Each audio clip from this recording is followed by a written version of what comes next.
सखी सावली काव्यांजली। आई अगं आई हात दुखतोय ना। काय झालं एवढं? हळू बोला ती। ऐक, मीनाक्षी ताई आणि अंजली त्या दोघींचं बोलणं चोरून ऐकलंय। मग त्या अंजलीला सांगतायत इथून जायला। काय सांगतेस आई? हळू बोल, आरडाओरडा करून काय गावभर बॉम्ब घालतेस? गप्प बस ना माझ्या आई। अगं तसं नाही, आपल्या मागची कटकट गेली ना, मज्जा येणार आहे। मज्जा किसली दमल्याची। असं झालं तर आपलेच वांदे होणार आहेत अगं। आपलेच? वा कसे? अंजली जर इथून गेली ना तर आपल्याला आपलेही चंबू गबाळ आवरून इथून निघावं लागेल। हा, आणि काव्या काय तिला लगेच परत घेऊन नाही जाणार। ती बसेल आपल्याच डोक्यावर, खायला काळ आणि भुईला भार। अगं इथे राहून आपल्याला किती छान छान खायला प्यायला मिळत होतं, ऐशो आरामात राहत होतो। घरी गेल्यावर आहे परत भिकेचे डोहाळे। तेच वाढलं सुक खा आणि दिवसभर राबा। नाही नको बाई, नको नको। आई पुढे काय करायचं ग? तूच तर विचार करते ना। शू, हा मी मधुराताईंना भेटते आणि त्यांना सांगते अंजलीला इथेच ठेवून घ्या आणि ते कसं फायद्याचं आहे ते सांगून येते त्यांना। तू थांब, आलेच मी। जा।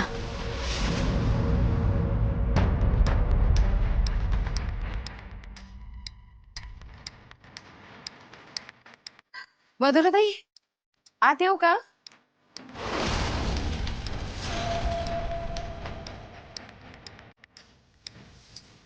हो नाही, पैसे मागायला आले नाहीये मी। मला ना थोडं बोलायचं होतं तुमच्याशी। म्हणजे लहान तोंडी जरा मोठा घासच घेते, पण कसं प्रस्तावना नकोय, जे काही बोलायचं आहे ते स्पष्ट बोला। हो अगदी स्पष्टच बोलणार आहे।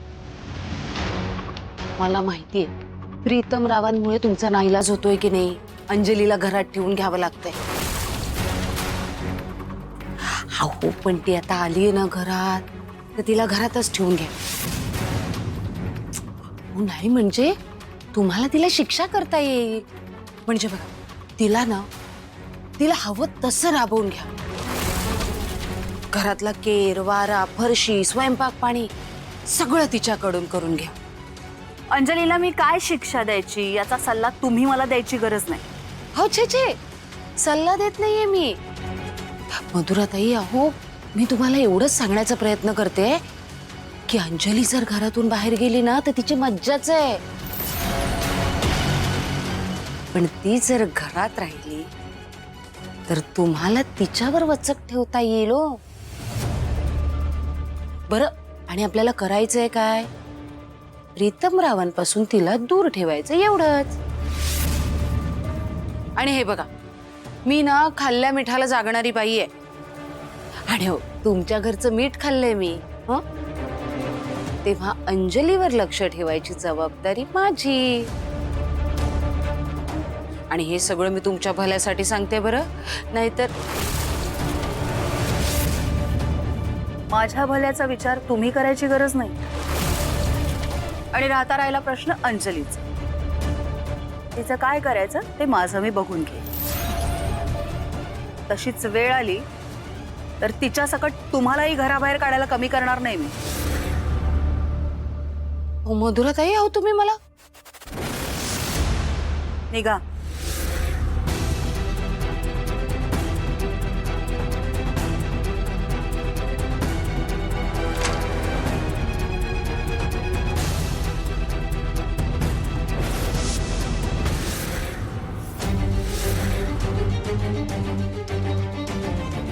आज जात आहे ना, मी आलेच।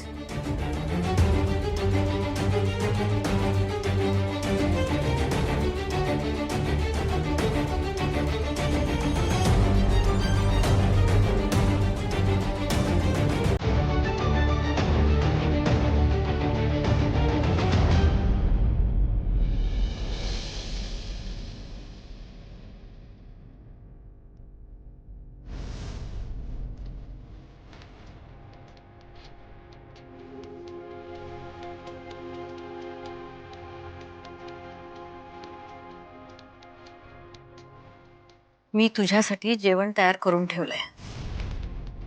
निघते मी. आई अगं, तू सगळं कशाला करत बसलीस? असू दे ग. खूप दिवसानंतर काहीतरी खाऊ घालायचा योग आलाय.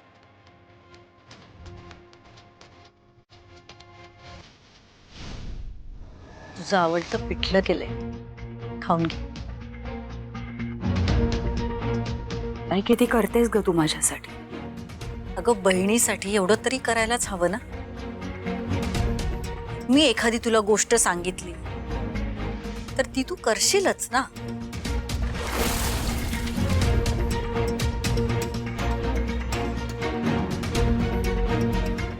मला माहितीये तू काय सांगणार आहेस.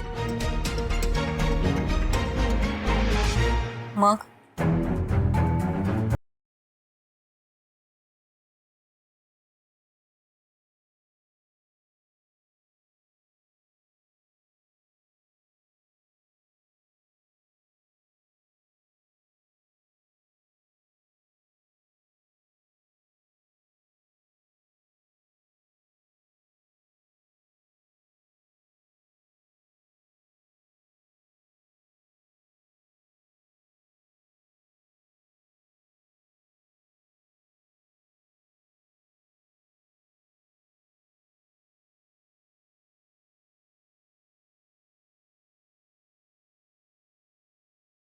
तुमच्या रूम मध्ये राहायचं नाही, त्याच्या समोरही यायचं.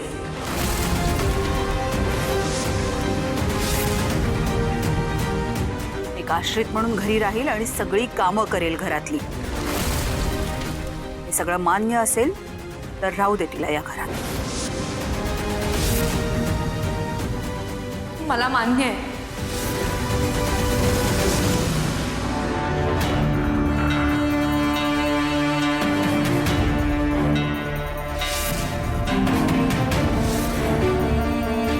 तुमच्या सगळ्या अटी मला मान्य आहेत मावशी. आणि मी प्रीतम समोर येणारही नाही.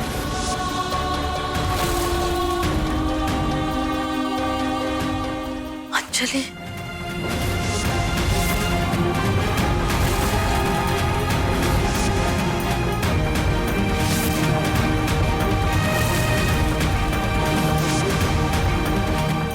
माझ्या प्रीतमसाठी मला इथे राहणं गरजेचं आहे. त्याच्यासाठी मी कुठलाही त्रास सहन करेन, पण पूर्ण बरा केल्याशिवाय मी आता स्वस्थ बसणार नाही. काव्या, काव्या. आई, आलात तुम्ही? हो. मी लाडूलाच फोन करत होते. तिकडे काय झालं आई? मी तिला फोन करच, पण आधी बस बर. आज दिवसभर तुझी पण खूप धावपळ झाली असेल, हो ना? ऑफिसला खूप उशीर झाला होता का ग तुला? हो, उशीर झाला आणि आता ऑफिसमध्ये काम सुद्धा खूप जास्त असतं. आयुष्यातली आव्हानं संपतच नाहीत कधी, आणि त्याच्यात संसार म्हटलं की जास्तच. आई, आई प्रीतम कसा आहे आणि लाडू? प्रीतम बरा आहे. आणि अगं आनंदाची गोष्ट म्हणजे मधुरानी अंजलीला घरात घेतलंय. खरंच आई?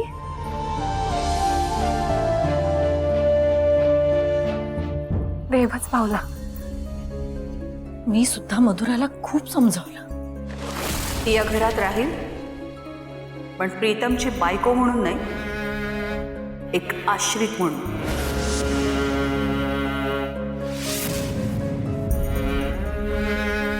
ती या घरात राहिली तरी तिने प्रीतमच्या रूम मध्ये राहायचं नाही, त्याच्या समोरही यायचं नाही. मला मान्य आहे.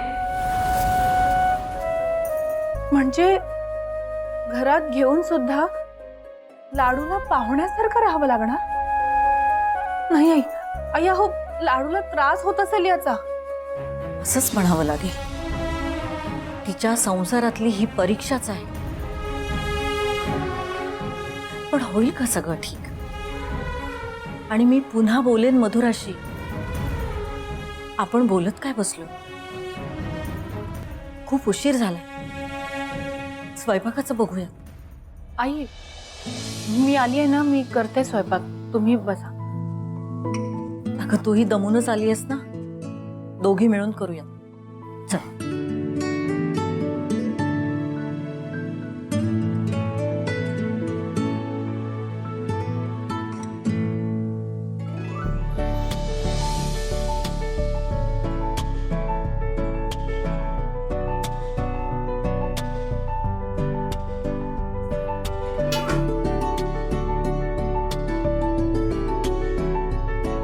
खिचडी ही कुणी केली? जगप्रसिद्ध शेफ निरंजन कुमार प्रभुदेसाई यांनी. तुम्ही? मग म्हटलं अगं आज घरातल्या दोन्ही महिलांना आराम द्यावा आणि सुखद धक्का सुद्धा खास तुमच्यासाठी मेजवानी आहे आज. अगं पोरांनी चाटून पुसून खाल्ली आणि झोपली सुद्धा. खरंच तुमच्यासारखा समजूतदार नवरा मिळायला भाग्यच लागलं. मग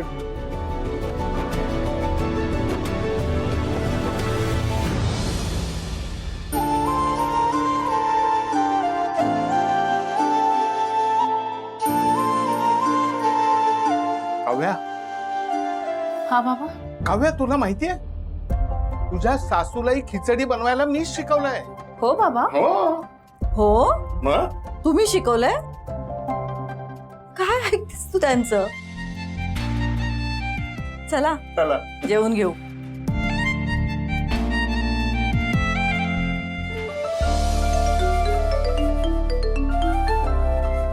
अक्काई, अक्काई, आलीस तू ऑफिस मधून घरी? हो. तू कशी आहेस? जेवलीस? हो मी जेवले, आता आवरते सगळं. तिथे काय झालं ते सांगितलं आईनी. किती गुणी आहेस का लाडू. ते सगळं झालंय ते किती धीराने घेतलंयस तू. तुझं खूप कौतुक वाटतं मला बाळा. एक बायको म्हणून, सून म्हणून तुझी सगळी कर्तव्य अगदी व्यवस्थित निभावतेस. अक्काई अगं माझं सोड, मला ना मीनाक्षी काकूंची खूप मदत झाली. त्यांच्यामुळेच मी घरात परत येऊ शकले. खूप चांगल्या आहेत ग त्या. हो लाडू, खूप चांगले आहेत त्या. अशी चांगली माणसं आपल्या बरोबर असायला खूप नशीब लागतं. आणि तुला माहिती मधुरा मावशी सुद्धा मनाने खूप चांगले आहेत ग. पण आता तुझ्याबद्दल काहीतरी गैरसमज झालेत त्यांचे. पण तू काळजी करू नकोस हा. ते गैरसमज लवकरच दूर होते, सगळं नीट होईल. हो पण अक्काई, मला ना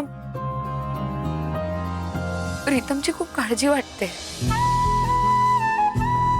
सगळं सगळं छान चालू होतं आणि असं अचानक. लाडू लाडू रडू नकोस ना प्लीज. प्लीज शांत हो बघू. डोळे पुस तुझे. हे बघ प्रीतमला सुद्धा लवकरच बरं वाटेल. हं? देव चांगल्या माणसांच्या पाठीशी नेहमी असतो, माहिती ना तुला. हो अक्काई मला मान्य आहे. अगं पण त्याला आमचं लग्न, आमचं प्रेम काहीच आठवत नाही. मी त्याला आठवण करून द्यायला गेले तर त्याला त्रास होईल अशी भीती वाटते. आणि मधुरा मावशींनी त्याच्या समोरही यायचं नाही अशी अट घातली आहे. हो मला माहिती आहे, आईने हे सांगितलं मला. पण लाडू बघ, मान्य आहे त्याला तुमचं लग्न आठवत नाहीये, तुमचं प्रेम आठवत नाहीये, पण त्याला तू आठवतेस लाडू. त्याला तुमची मैत्री आठवते. हळूहळू त्याला बाकी सगळं नक्की आठवेल, सगळं नीट होईल. तुला सत्यवान सावित्रीची गोष्ट आठवते ना? पतीचे प्राण गेले तरी सुद्धा सावित्री खचून गेली नाही. न थकता मेहनत करत राहिली, प्रयत्न करत राहिली. आणि मग सत्यवानाचे प्राण परत मिळवले. तू सुद्धा असेच प्रयत्न करत राहा, म्हणजे प्रीतम लवकरच तुझ्याकडे परत येईल. त्याला सगळं आठवेल. मग बघ, एक दिवस मावशी स्वतः तुला सांगतील, जा प्रीतमची काळजी घे.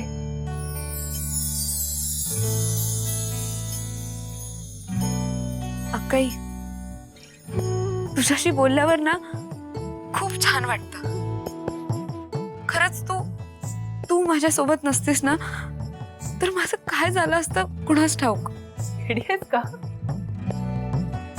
अगं, त्यापेक्षा तू नसतीस तर माझं काय झालं असतं असा विचार कर.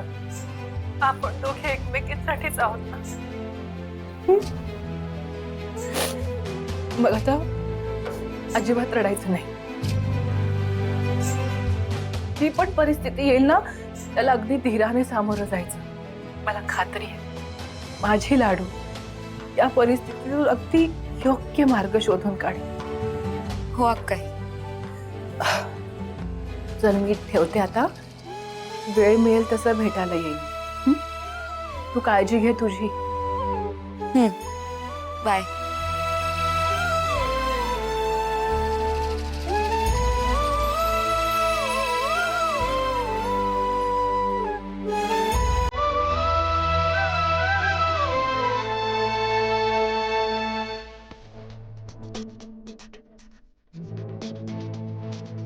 ते अजूनही घरी आले नाही.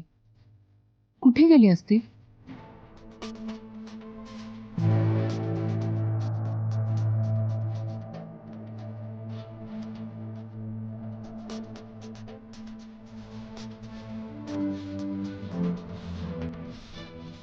काय ग, डोकं दुखतंय का तुझं?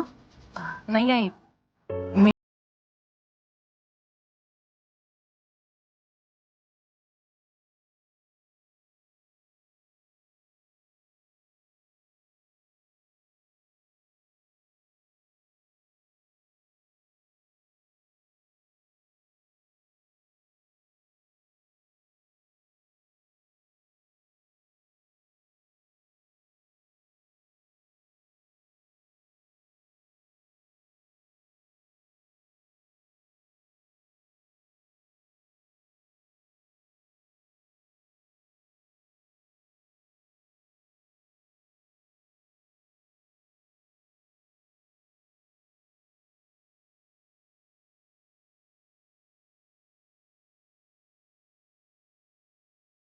मुली घरात असण्याने घराला घरपण येतं. खरं सांग, तू जेव्हा या घरात आलीस ना तेव्हा असंच आमचं घर उजळून निघालं होतं. मला आठवतं ना, तू जेव्हा लग्न करून घरी आलीस ना तेव्हा किती पटकन घर सांभाळलं होतंस. आणि कितीही संकट आली ना तरी तू खंबीरपणे उभी राहिली. कुठल्याही परिस्थितीत विशूला साथ दिलीस. खरंच हे खूप कौतुक करण्यासारखं आहे.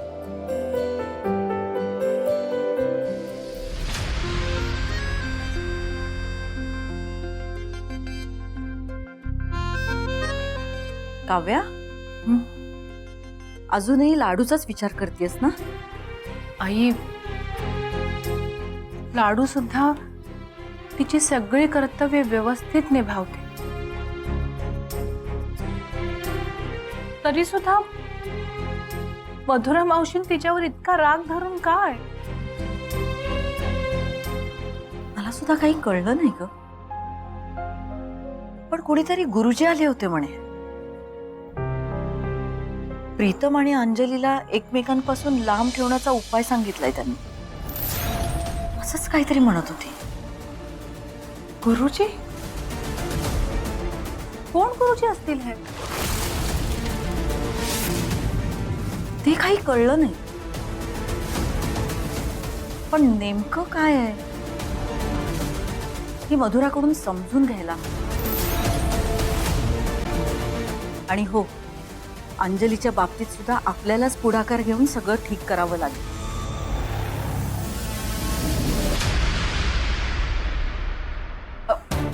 आई, बाबा, मला ना एक कल्पना सुचतीये. बघा म्हणजे तुम्हाला कशी वाटते ते.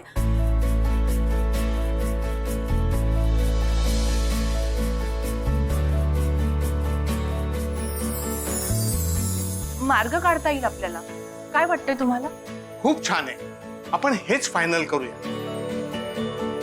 खरंच मलाही पटलंय बरं का. अगदी असंच करूया आपण.